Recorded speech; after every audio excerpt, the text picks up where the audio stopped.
Welcome to Intentions of a Mastermind Book Club. My name is Alyssa Luce. I'm your host, and we're reading Psycho-Cybernetics the Deluxe Edition. Now we're all the way on chapter number 8. This is page number 125, and I can already tell off the bat I'm going to love this chapter. I hope you guys love it as well. Don't forget to leave your questions in the comments. And if you have anything you want to talk about, let's do it. Now, if this is your first time joining the live, you can definitely go back to our page, watch all the live recordings to catch up if you don't have the book. But if you have the book, I highly encourage you to read along, take your own notes. Matter of fact, at the end of every single chapter, there is space for you to fill out your own ideas. So the author encourages everyone to have their own experience with recreating their self-image. So this chapter is titled Ingredients of the Success Type Personality and How to Acquire Them. Just as a doctor learns to diagnose diseases from certain symptoms, failure and success can also be diagnosed.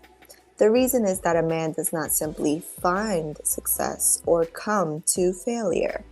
He carries their seeds around in his personality and character. I have found one of the most effective means of helping people achieve an adequate or successful personality is to first of all give them a graphic picture of what the successful personality looks like. Remember, the creative guidance mechanism within you is a goal-striving mechanism, and the first requisite for using it is to have a clear-cut goal or target to shoot for. A great many people want to improve themselves and long for a better personality, who have no clear-cut idea of the direction in which improvement lies, nor what constitutes a good personality. A good personality is one which enables you to deal effectively and appropriately with environment and reality, and to gain satisfaction from reaching goals which are important to you. Time and again, I have seen confused and unhappy people straighten themselves out, and when they were given a goal to shoot for and a straight course to follow, there was an advertising man in his early 40s, for example, who felt strangely insecure and dissatisfied with himself after receiving an important promotion. New roles require new self-images. It doesn't make sense, he said. I've worked for this and dreamed about it.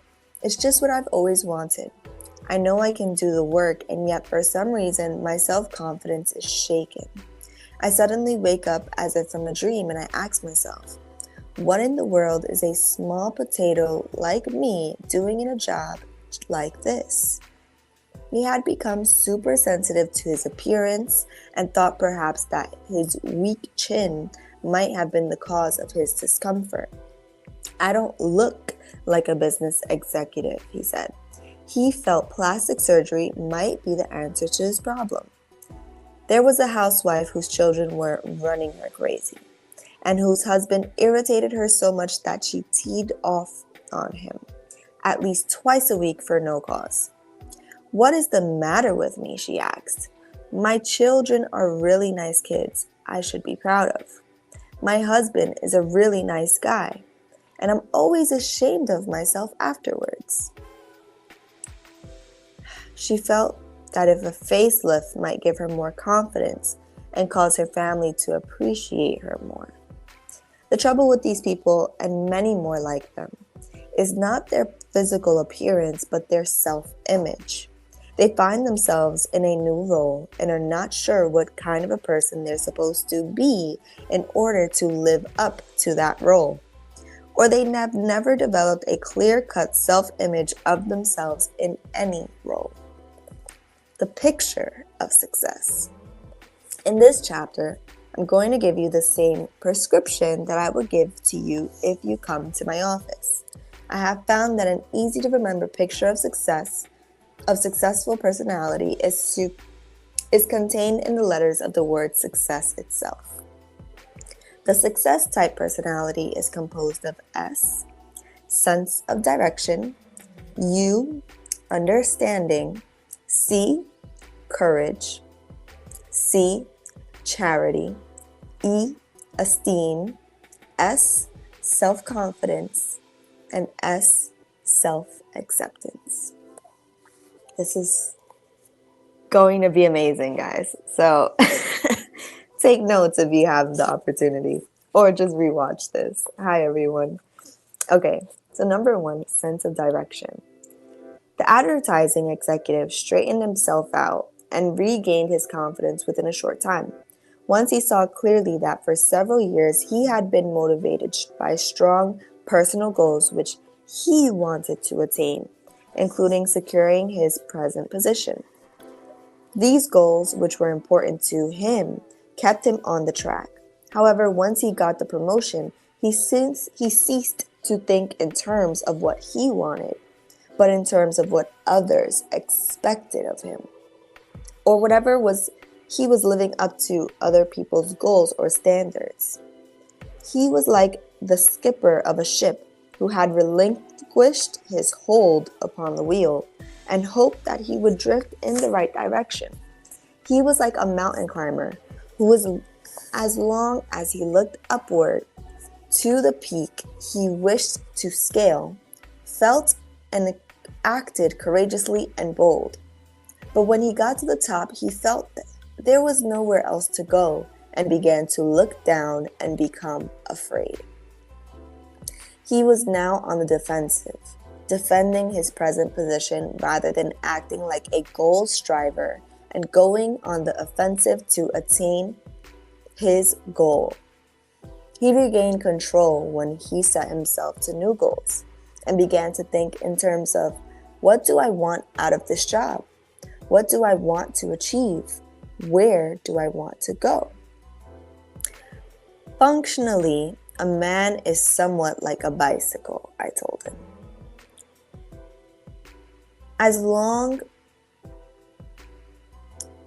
A bicycle maintains its poise and equilibrium so long as it is going forward towards something. You have a good bicycle. Your trouble is you are trying to maintain your balance sitting still with no place to go. It is no wonder you feel shaky. We are engineered as goal-seeking mechanisms. We are built that way. When we have no personal goal which we are interested in and which means something to us, we are apt to go around in circles, to feel lost, and find life itself aimless and purposeless. We are built to conquer environment, solve problems, achieve goals, and we find no real satisfaction or happiness in life without obstacles to conquer and goals to achieve. People who say that life is not worthwhile are really saying that they themselves have no personal goals which are worthwhile. Prescription. Get yourself a goal worth working for. Better still, get yourself a project. Decide what you want out of a situation. Always have something ahead of you to look forward to work for and hope for. Look forward, not backward. Develop what one of the automobile manufacturers calls the forward look. Develop a nostalgia for the future instead of for the past. The forward look and a nostalgia for the future can keep you youthful. Even your body doesn't function well when you stop being a goal striver and have nothing to look forward to. This is the reason that very often when a man retires, he dies shortly after. When you are not goal striving, not looking forward, you're not really living. In addition to your purely personal goals, have at least one impersonal goal or cause which you can identify yourself with. Get interested in some project to help your fellow man, not out of a sense of duty, but because you want to. Number 2, understanding. Understanding depends upon good communication. Communication is vital to any guidance system or computer. You cannot react appropriately if the information you act upon is faulty or misunderstood. Many doctors believe that confusion is the basic element in neurosis. To deal effectively with a problem, you must have some understanding of its true nature. Most of our failures in human relations are due to misunderstandings. We expect other people to react and respond and come to the same conclusions as we do from a given set of facts or circumstances. We should remember what we said in an earlier chapter. No one reacts to things as they are, but to his own mental images. Most of the time, the other people's reaction or position is not taken in order to make us suffer, nor to be hard-headed, nor meticulous, but because he understands and interprets the situation differently from us. He is merely responding appropriately to what, to him, seems to be the truth about the situation. To give the other person credit for being sincere, if mistaken, rather than willful and malicious, can do much to smooth out human relations and bring about better understanding between people. Ask yourself, how does this appear to him? How does he interpret this situation? How does he feel about it? Try to understand why he might act the way he does. Fact versus opinion. Many times we create confusion when we add our own opinion to facts and come up with the wrong conclusion. Fact: a husband cracks his knuckles.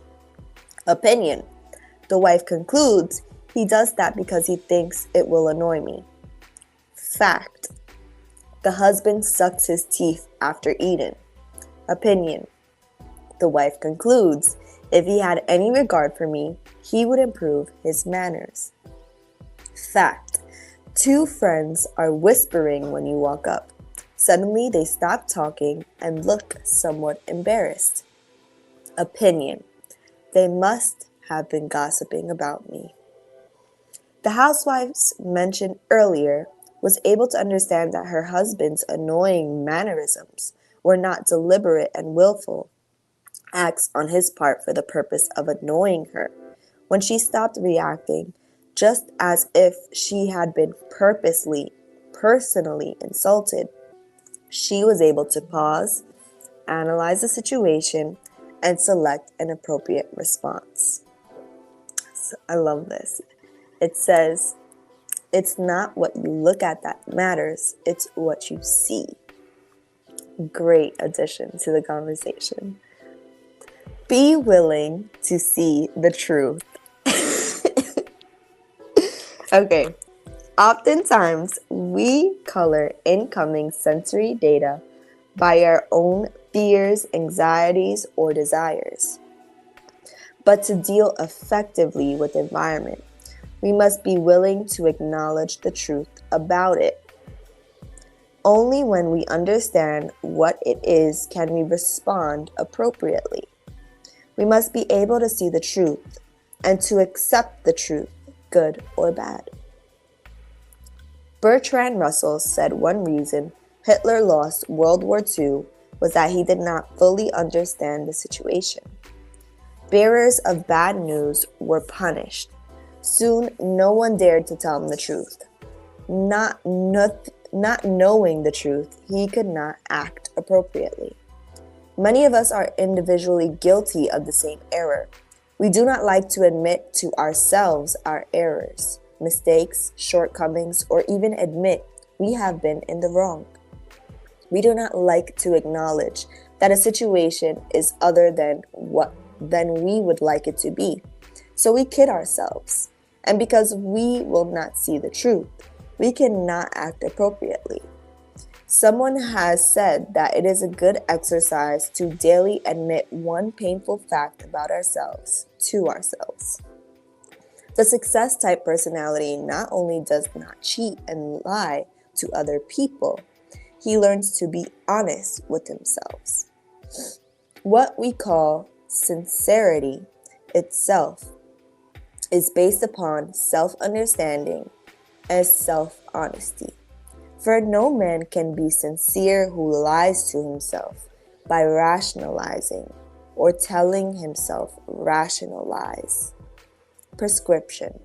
Look for and seek out true information concerning yourself, your problems, other people, or the situation, whether it is good news or bad news. Adopt the motto, it doesn't matter who's right, but what's right. An automatic guidance system corrects its course from negative feedback data. It acknowledges errors in order to correct them and stay on course. So must you. Admit your mistakes and errors, but do not cry over them. Correct them and go forward. In dealing with other people, try to see the situation from their point of view as well as your own. Number 3, courage. Having a goal and understanding the situation are not enough. You must have the courage to act, for only by actions can goals, desires, and beliefs be translated into reality. Admiral William F. Halsey's personal motto was a quotation from Nelson. No captain can do very wrong if he places his ship alongside that of an enemy. The best defense is a strong offense, is a military principle, said Halsey. But its application is wider than war. All problems, personal, national, or combat, become smaller if you don't dodge them, but confront them. Touch a thistle timidly and it pricks you. Grasp it boldly and its spines crumble. Someone has said that faith is not believing something in spite of the evidence. It is the courage to do something regardless of the consequences. Why not be yourself? Nothing in this world is ever absolutely certain or guaranteed.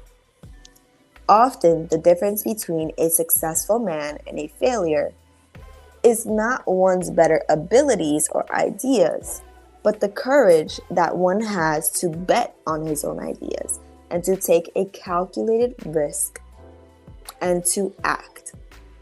We often think of courage in terms of heroic deeds on the battlefield, in a shipwreck or similar crisis. But everyday living requires courage too, if it is to be effective. Standing still, failure to act causes people who are faced with a problem to become nervous, feel stunned, trapped, and can bring on a host of physical symptoms. I tell such people, study the situation thoroughly. Go over it in your imagination, the various courses of action possible to you, and the consequences which can and may follow from each course. Pick out the course which gives the most promise and go ahead. If we wait until we are absolutely certain and sure before we act, we will never do anything. Anytime you act, you can be wrong. Any decision you make can turn out to be the wrong one. But we must not let this deter us from going after the goal we want. You must daily have the courage to risk making mistakes, risk failure, risk being humiliated. A step in the wrong direction is better than staying on the spot all your life. Once you're moving forward, You can correct your course as you go. Your automatic guidance system cannot guide you when you are stalled or standing still. Faith and courage are natural instincts. Have you ever wondered why the urge or desire to gamble seems to be instinctive in human nature? My own theory is that this universal urge is an instinct which, when used correctly, urges us to bet on ourselves and take a chance on our own creative potentialities. When we have faith and act with courage, that is exactly what we're doing. Gambling on, taking a chance on our own creative, God-given talents. It is also my theory that people who frustrate this natural instinct by refusing to live creatively and act with courage are the people who develop gambling fever and become addicts of gambling tables. A man who will not take a chance on himself must bet on something. And the man who will not act with courage sometimes seeks the feelings of courage from a bottle. Faith and courage are natural human instincts, and we feel a need to express them in one way or another. Prescription: be willing to make a few mistakes to suffer a little pain to get what you want. Don't sell yourself short. Most people, says General R.E. Chambers, chief of the Army Psychiatric and Neurology Consultation Division, don't know how brave they really are. In fact, many potential heroes, both men and women, live out their lives in self-doubt. If they only knew they had these deep resources, it would help give them the self-reliance to meet most problems, even a big crisis. You've got the resources, but you never know you've got them until you act and give them a chance to work for you. Another helpful suggestion is to practice acting boldly and with courage in regard to little things. Do not wait until you can be a big hero on some dire crisis. Daily living also requires courage, and by practicing courage in little things, we develop the power and talent to act courageously in more important matters. All right, we're going to end here for today. And I'm going to bring up Joy, our mastermind member, to talk a little bit about what we read today. How are you feeling today, Joy? Hey, I am feeling good. How are you today? I am really good. I am obsessed with this chapter, honestly. This chapter. Hold on, we can't hear you that well. I don't know if it's your mic. Oh, let me see. Hold on. That was a little better. Is that better now? Yeah. All right, cool. Thanks. I was saying I'm excited to see how it goes too, because I noticed some differences in the text that you're reading. Really? Yeah. What version do you have? Do you know? I don't think it's a deluxe edition. But the second C in the success, the picture of success. Success acronym. Yeah, is compassion. Interesting. So I'm interested to see how it reads when we come back together. Do you have the original version, or do you have the rewrite, the reprint? I thought it was a reprint. Okay, maybe that's why. Because okay, the original text was recommended to me. But I wonder, if you don't mind, while I talk about the first 3 that we read, if you would search up the etymology of courage and not courage, of charity and compassion, so you could compare the two. Okay. I love to know that. But I really want to talk about the sense of direction. So if you've been subscribed to me on YouTube for a while, There was a couple of years ago when I decided to start the Veggie Godmother project. And I did an entire live about me making my vision board and just talking about the kind of person I wanted to become. And once I set that intention and made that decision with myself, everything else fell into place and took off like crazy. And it also ties into the having understanding and courage, right? Because if I had to be honest with myself, I had to tell myself the truth that I didn't like who I became, who I was before I made the decision to change. If I never made that decision, I would have still been walking through life living the same old way. But I made the decision and had to confront the fact that my habits, my personality, the way I was thinking about myself and about life was not ideal, and it was not conducive to living a life that I was enjoying. And once I made the decision to go all in, I was very vocal about it. And I kind of put myself in a position where I had no choice but to act on it, because I'm not the type, I'm the type of person that I have to keep my word, especially when I give it to someone else. So the fact that I was very public and vocal about this change that I was making, about this commitment that I had to myself about the kind of person I was going to become, I had to live up to that, and I had to show up for myself to really fully embrace this new person, right? This veggie godmother, this character I created for myself, this success image that I had developed and really planned out precisely of what kind of qualities I would have, what things I would do, what would I enjoy, how would I speak, how would I act. And it was a large commitment. Like, even 3 years later, it's still not perfect, but I've definitely accomplished way more than I ever imagined I could. And it's because I bet on myself. It's because I took that time out to commit to that project and to really do everything that it took to make it happen in my perfect reality. Were you able to find the words, Joy? Go ahead. Yes, I am. I did. It was it's charity and compassion. Yes. All right. So hold on. Okay. The etymology of charity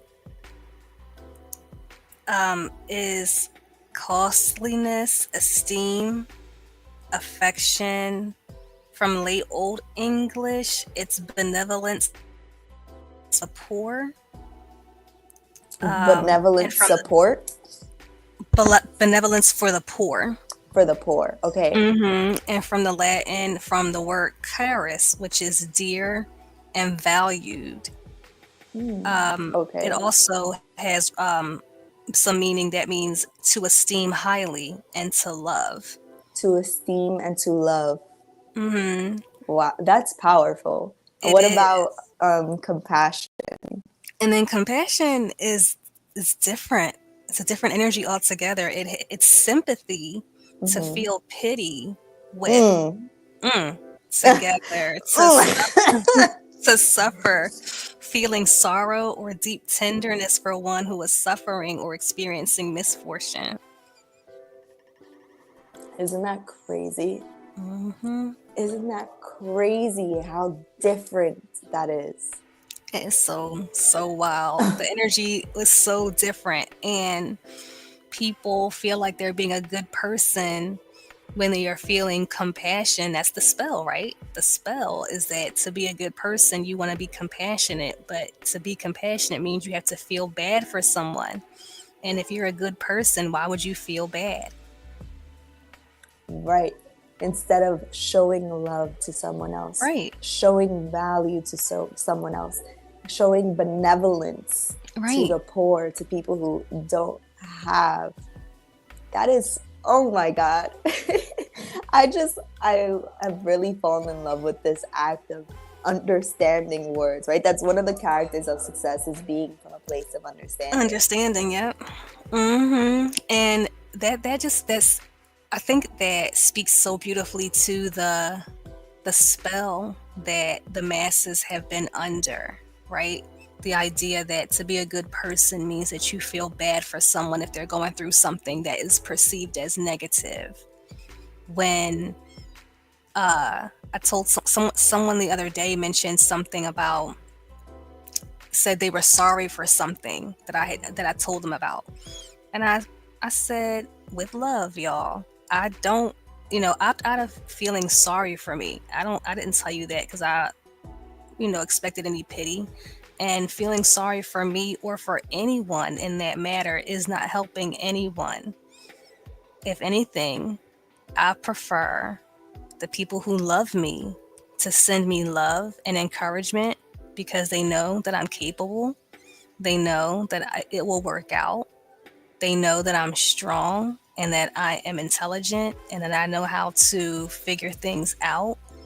And none of that is synonymous with feeling sorry or bad.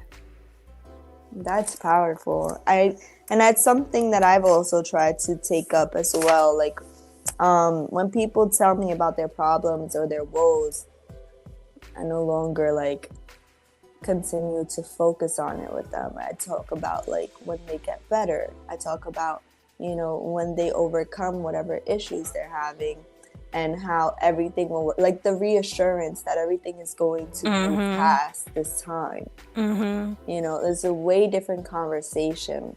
And I think that if we normalize this, right, if we normalize talking about a better future, because a lot of times people lose faith, like, oh, there's no way the world will become better. It's like, if you believe it will, it will. Exactly. Right? So is there anything else you want to add to today? I'm really, really excited about this chapter. Yeah, just again what you said about normalizing it. We are normalizing it right now. And I just wanted to point out the thing about spells again.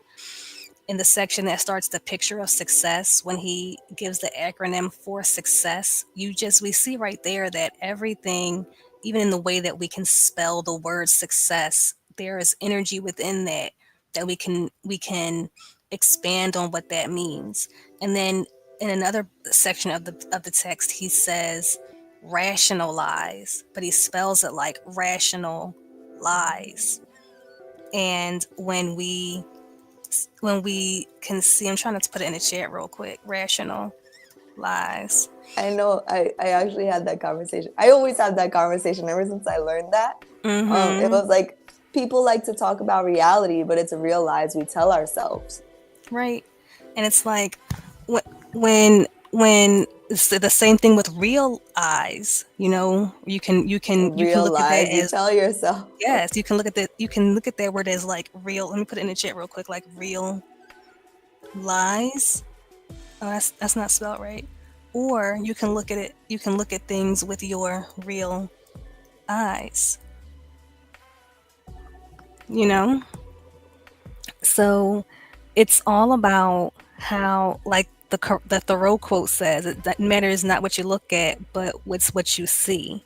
So just the spelling of it is very important, and the words that we choose to use are very important. So like Alyssa was talking about, normalizing it. One way we can normalizing it is, even if you don't know what to say when someone is telling you something that's going on in their lives, opt out of saying, I feel you. I feel you, when they're telling you all their problems and their complaints and stuff like that. Because I know I feel you as a phrase could seem like you're just being there for them and showing solidarity, but you're actually also putting energy into what they're complaining about and amplifying that energy. So you don't want to feel the same thing that they're feeling, right? So why are you agreeing with it? So that's, even if you don't know what to say to uplift them, you can stop saying I feel you. Just say, hope things get better for you. Yeah. That word of encouragement. Like if you were in their shoes, you would probably want things to get better, right? Exactly. So I think also just having vision beyond what is in front of us is a great aspect. And, of course, be in the present, but just the present is always changing, and you can take part in that change just by the words you speak.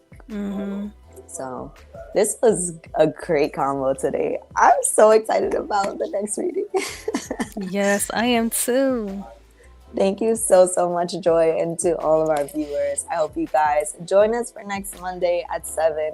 And we're going to be finishing up chapter 8 and starting with charity, not compassion. Not compassion. So, I'll talk to you then. Bye, everyone. Peace, y'all. Oh.